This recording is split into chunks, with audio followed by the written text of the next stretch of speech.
না আমি রুই আর ভাল লাগছে না আমার খেতে।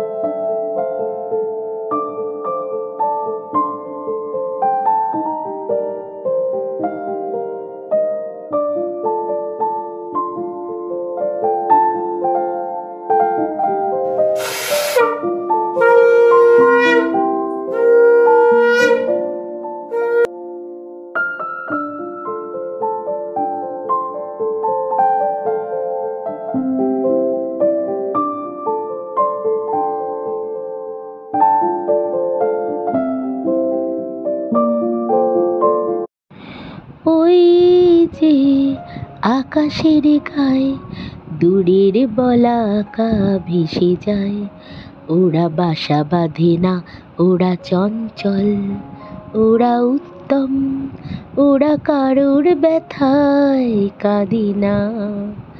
ওই যে আকাশের গায়ে দূরের বলাকা ভেসে যায়, ওরা বাসা বাঁধে না, ওরা চঞ্চল, ওরা উত্তম, ওরা কারোর ব্যথায় কাঁদে না। ওই যে আকাশের গায়ে।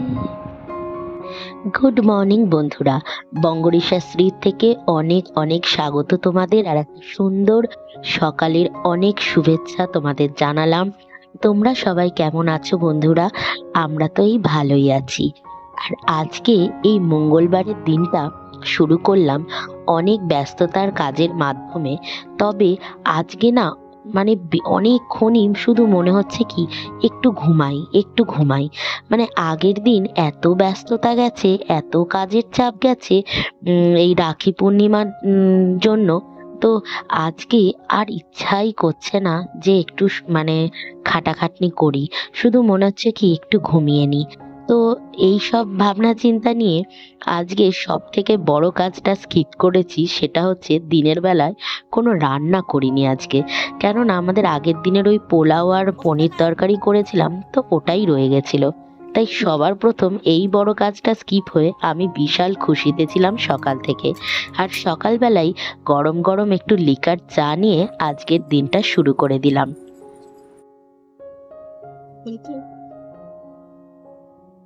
কিরে চার্লি, খাবি তো? হ্যাঁ, খাবে তো? স্যারেলা শুয়ে রয়েছে। আজকে একটা সব থেকে বড় কাজ করলাম এবং খুব সুন্দর একটা কাজ করলাম। দেখো, ঝুলন তো শেষ হয়ে গেছে, তাই ঝুলন তোলার পালাও হয়ে গেল। এই কাজটা অনেক বড় ছিল, কারণ এত কষ্ট করে জিনিসগুলো বানানোর পর আর ঝুলনটা কিন্তু তুললো মা, কেননা অনেক কষ্ট করে বানানো হয়েছিল। আর এই সব রঙ্গোলি ফঙ্গলি চারিদিকে মানে পুরো সুন্দর করে মা ঝাঁট দিয়ে সব কিছু পরিষ্কার করে এই ঝুলন তোলার কাজটা মাই করলো। কেননা আমি আবার চার্লিকে ধরেছিলাম, আবার যদি ও পাথর খেয়ে নেয় এই ভয়ে। আর এই যে দেখছো বাড়িটা বানানো হয়েছিল, এই বাড়িটা অনেক কষ্ট করে মা বানিয়েছিল। তারপর আমিও আবার ওর মধ্যে রং টং করে বাড়িটাকে ভেঙে ফেলে দিতে ইচ্ছা করছিল না। তাই হঠাৎ করে আমার আর মায়ের মাথায় একটা বুদ্ধি খেললো। না আমি রুই আর ভাল লাগছে না আমার খেতে, ওই জন্য। আমার মতো নিয়ে দেখো, তখন বলবে তুমি এর চেয়ে এটা টেস্ট বেশি হবে। বিশ্বাস করো দিদি, তুমি দেখো, তুমি আমার কথা নাও, যত দেখি রাখো দেখি। দারুণ মানবো দিদি, বাবা ও দেখি কতটা হয়। দিদি আমি দিচ্ছি, খারাপ বলে আর জিন্দেগি নেবে না।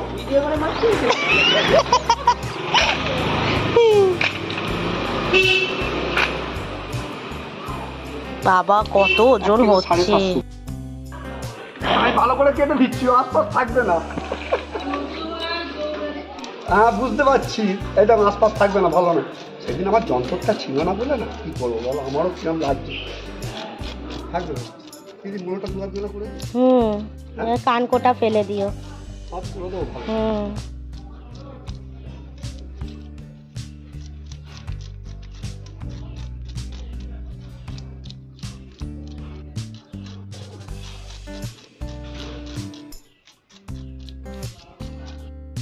আর এদিকে সকাল সকাল মাছ আলা এসেছিল, আর আমি একটা ওই বড় রুইটা দেখলে ওইটাই নিয়ে নিলাম।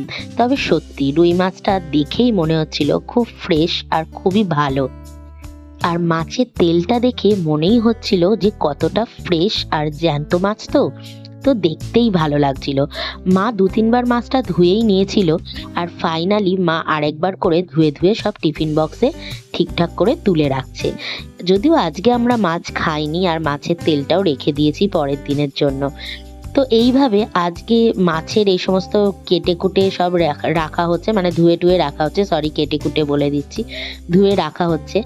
আর যেটা সব থেকে তোমাদের বড় কথাটা বলবো বলছিলাম, আজকে ছোট্ট করে আমার গোপুর জায়গাটাকে বৃন্দাবন ধাম করে তুললাম।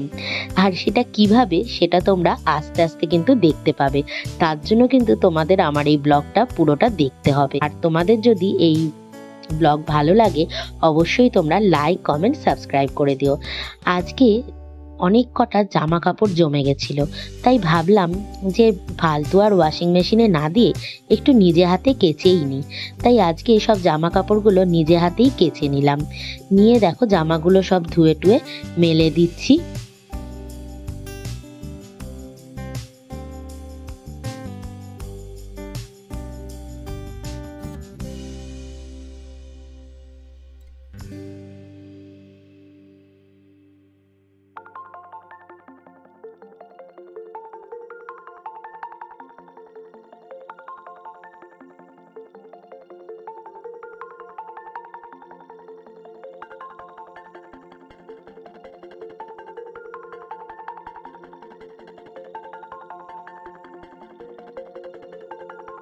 আজকে আবার সকাল থেকে অপেক্ষা করে করে দেখলাম যে কাজের মেয়েটা এলো না। যখন দেখলাম এলো না, তখন আর দেরি করলাম না, কেননা অলরেডি 10:30 বেজে গেছে ঘড়িতে। সেই জন্য সেই হেলে দুলে ঘরগুলো একটু মুছেই নিলাম। দেখো গোপুর ঘর, তারপর আমরা যে ঘরে থাকি, ডাইনিংয়ে খাওয়া দাওয়া হয়, এই ঘরগুলো তো মুছতেই হবে। তাই আর দেরি না করে ঘরগুলো একটু চটপট করে মুছে নিলাম। মুছে তারপর চান টান করে পুজো দেব। সকাল থেকে কাজ করার একটুও ইচ্ছা ছিল না। ওই কথায় বলে না, যখন কাজ করতে একদম ইচ্ছা করে না, কাজের চাপ যেন তখন বেশিই থাকে। আর কাজগুলো কোথা থেকে যেন উড়ে উড়ে এসে জমে যায়। মানে আমি যখনই ভাবি যে আজকে আর কাজ করব না, আজকে একটু বিশ্রাম নিই, কিন্তু সেদিক থেকে রেহাই নেই। তার মধ্যে দেখো শুরু হয়ে গেল বৃষ্টি। কি মুষলধারে বৃষ্টি হচ্ছে। আজকে 11টা মানে 10:30 11:15 থেকেই বেশ জোরে বৃষ্টি হতে শুরু হলো। আর এই বৃষ্টিতে মানে বাইরেও তো জামা কাপড় শুকাবে কিনা জানি না, আজকে সারা দিনটাই রাখতে হবে মনে হচ্ছে। যাই হোক, এমনি এরম বৃষ্টির দিনে কাজ করতে ইচ্ছা করে না, তার মধ্যে দেখো আবার মেয়েটা আসেনি, তাই আমায় ঘরটাও মুছতে হলো। আর এদিকে আরেকজন মশাইকে দেখো বৃষ্টি দেখার জন্য জানলায় উঠে পড়েছে। চার্লি, ধরো ওকে একটু, নাহলে ওর সাপোর্ট না পেলে বসতে পারে না। চার্লি জানলায় উঠে বৃষ্টি দেখছে গো, তো বৃষ্টি দেখছে, জানলায় উঠেও বৃষ্টি দেখছে। ওলে বাবালে, কি বৃষ্টি দেখছে! জানলায় বসে আছে, দেখো মা তুলে দিয়েছে, জানলায় বসে বসে বৃষ্টি দেখছে।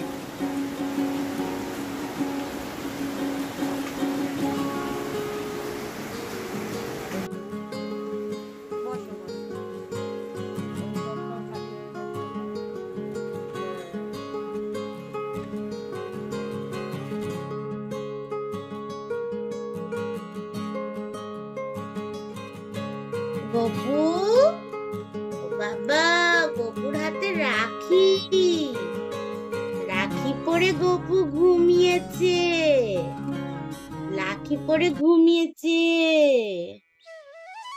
সবাইকে গুড মর্নিং বলে দাও তো, গুড মর্নিং।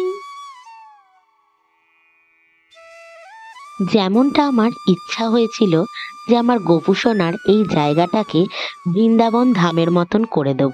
দেখো, সত্যিকারের তো বৃন্দাবন ধাম করতে পারিনি, তবে মনের মতন করে একটু সাজিয়ে তুলতে পেরেছি। দেখো, বাড়িটাকে দিয়ে দিলাম, আর সামনে যে একটা মাটি দিয়েছিল ওটাকে সরিয়ে দিলাম। ওখানে পরে আমি দুটো জিনিস বানিয়ে, মা বানিয়ে দেবে, দুটো জিনিস রাখবো। আর এদিকটায় একটু দেখো সুন্দর করে সাজিয়ে নিয়েছি। এখানে জগন্নাথ বলরাম সুভদ্রার একটা সুন্দর দোলনা সমেত একটা ছিল, তাই ওদেরকেও ওখানে রেখে দিলাম, কারণ জগন্নাথ আর কৃষ্ণের একই রূপ। আর এইভাবে আমার এই গোপুসোনার জায়গাটা সুন্দর গাছগাছালি আর কিছু ময়ূর, হরিণ এসব দিয়ে সাজিয়ে দিলাম জায়গাটা, যেন এখন জায়গাটার মধ্যে একটা প্রাণ চলে এসছে। বেশ একটা গ্রাম গ্রাম ওর মতন, মানে ওর নিজের জায়গা এরকম মনে হচ্ছে। তো বেশ ভালোই লাগছে জায়গাটায় ওকে বসিয়ে। তো এইভাবেই ছোট্ট করে একটা গ্রাম, ছোট্ট করে একটা সুন্দর করে ওর জায়গাটা সুন্দর করে সাজিয়ে দিয়েছি। তো আমার মনে হচ্ছিল, মন থেকে মনে হচ্ছিল যেন ওর বৃন্দাবন ধাম করে দিয়েছি। তাই জন্য আমি এইটাই মনে মনে ভেবেছি। আর দেখো কত সুন্দর লাগছে, গোপুসোনা এই জায়গাটায় বসেছে আর চারপাশটা অসাধারণ লাগছে দেখতে। ও বসার পর যেন আরো জায়গাটা খুলে গেছে। আর এদিকে আমি গপুকে ভোগও দিয়ে দিয়েছি।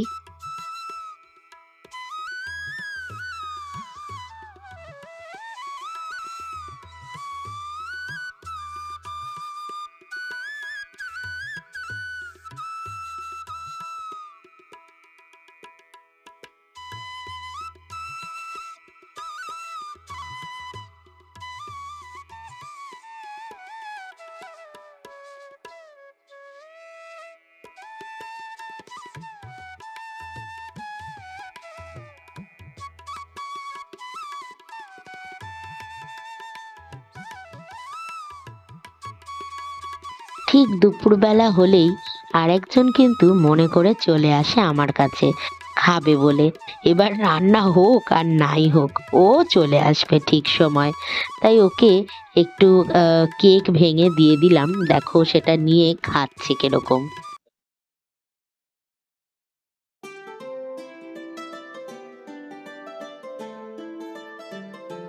ওপরে উঠে দেখি অ্যালমন্ডা গাছটায় কি সুন্দর ফুলটা হয়েছে, তাই বেশ ভালোই লাগলো। ওটাকে আর তুললাম না, কালকে ওটা আরেকটু বড় হয়ে ফুটে যাবে।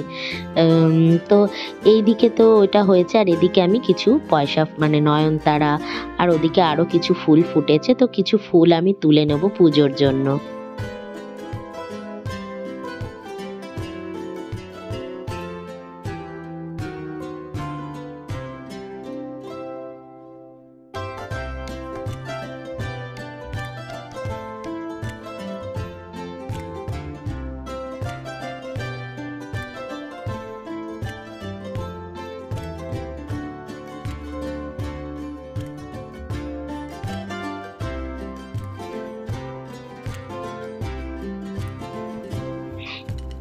আরে না না, এই যে আমি সবজিগুলো কাটছি না, এগুলো কিন্তু দুপুরের রান্না নয়। দুপুরবেলা তো আমাদের খাওয়া হয়ে গেছে।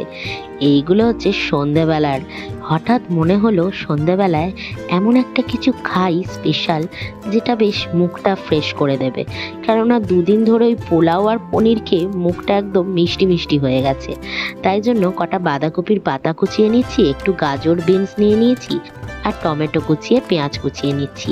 নিয়ে একটা মিক্সড স্যালাড মতন বানাবো, যেখানে থাকবে এগ আর কয়েকটা চিকেনের টুকরো। এই দিয়ে একটা সুন্দর স্যালাড মতন বানিয়ে সন্ধেবেলায় একটু টিফিন করে নেব। আর তারপরে বেশ কিছু রান্নাও করব, কেননা আজকে রাত্রিবেলাই ভাবলাম যে একটু রান্না করে খাই, সেদ্ধ ভাত আর কি খাবো। ওই জন্য আজকে এই প্ল্যান করেই মানে রেডি করে নিলাম সব কিছু। আর এদিকে বানিয়েও নিচ্ছি ওই স্যালাডটা।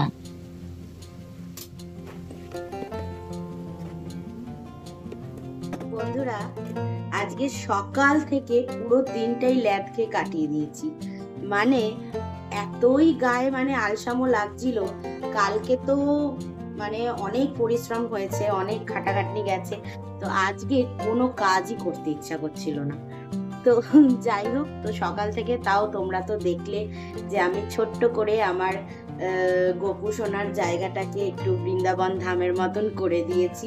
হ্যাঁ, ওর ওটা বেশ মনে হচ্ছে যেন ওরই বাড়ি, ওরই জায়গা, ওরই ঘর। তো খুব ভালো লাগছে, আমার পার্সোনালি খুব ভালো লাগছে দেখতে। তো এবার কি হয়েছে, আজকে দুপুরবেলায় কিছু রান্না করিনি, কেননা আগের দিনের পোলাও পনিরের তরকারি বেঁচে গেছিলো। যেহেতু আমি দাদার বাড়িতে গেছিলাম, সব খেয়ে দিয়ে এসেছিলাম, তো সেই জন্য ওইগুলো সব বেঁচে গেছিলো। তো সেই জন্য আমি আজকে দুপুরে কিছু রান্না করিনি, ওগুলোই খেয়েছিলাম আমি আর মা। আর রাতের জন্য কয়েকটা জিনিস একটু বানিয়ে নেবো, রাত্রিবেলায় রান্নাটা করব। একদিকে ভাত বসিয়ে দিয়েছি, আর এখন আমি যেটা বানাচ্ছি সেটা একটু ব্রেকফাস্ট বলছি, একটু টিফিনের মতনই, অল্প করেই। এটা কিছু ভেজিস নিয়ে নিয়েছি, এগুলোকে কাট করে নিয়েছি, কেটে এবার এর মধ্যে কয়েকটা ইনগ্রিডিয়েন্টস দিয়ে একটু এরকমই একটা স্যালাড মতন খাবো আর কি। তো চলো এটা বানিয়ে নিই।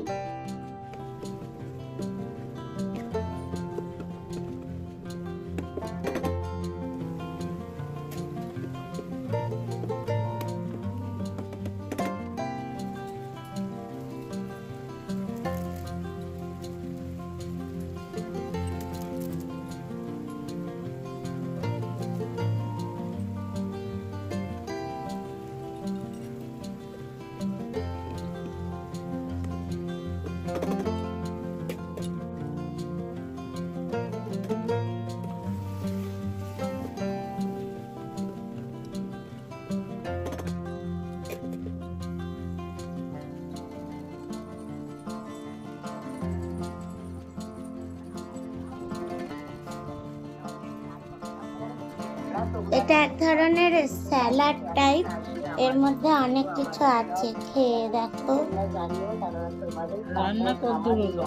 রান্না ভাত হয়ে গেছে আর বেগুন ভাজছি। না, ডালটার পর বসাবো, ভাতটা হয়ে গেছে ওইখানেই।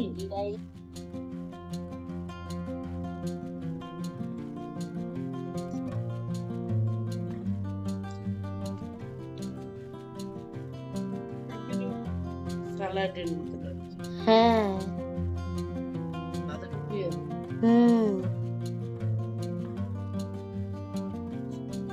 একটাই থালাতে নিয়ে নিয়েছি দুজনার।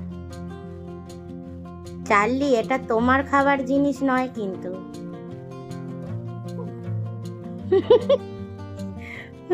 তুমি ঝোল টেনে কোনো লাভ নেই।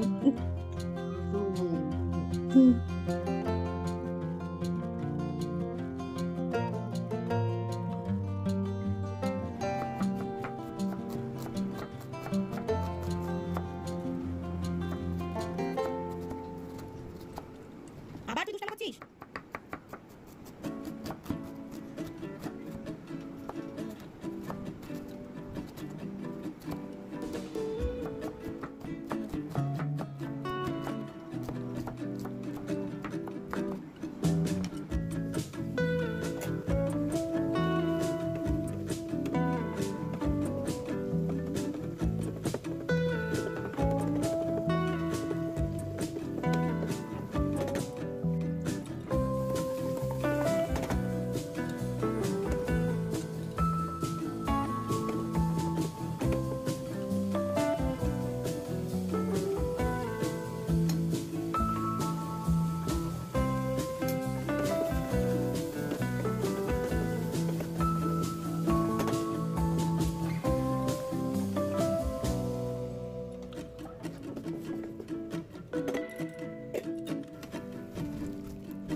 আর এইভাবে রান্না বান্না সব শেষ করে ফাইনালি গ্যাসের জায়গা মুছে, বাসন কোসন মেজে, সমস্ত কিছু পরিষ্কার টরিষ্কার করে নিয়ে আমি রাতের ডিনারে বসবো খেতে।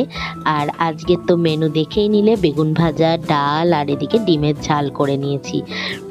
তো যাই হোক, আজকের দিনটা এইভাবে কাজ করব না করেও অনেক কাজের মাধ্যমেই কেটে গেল।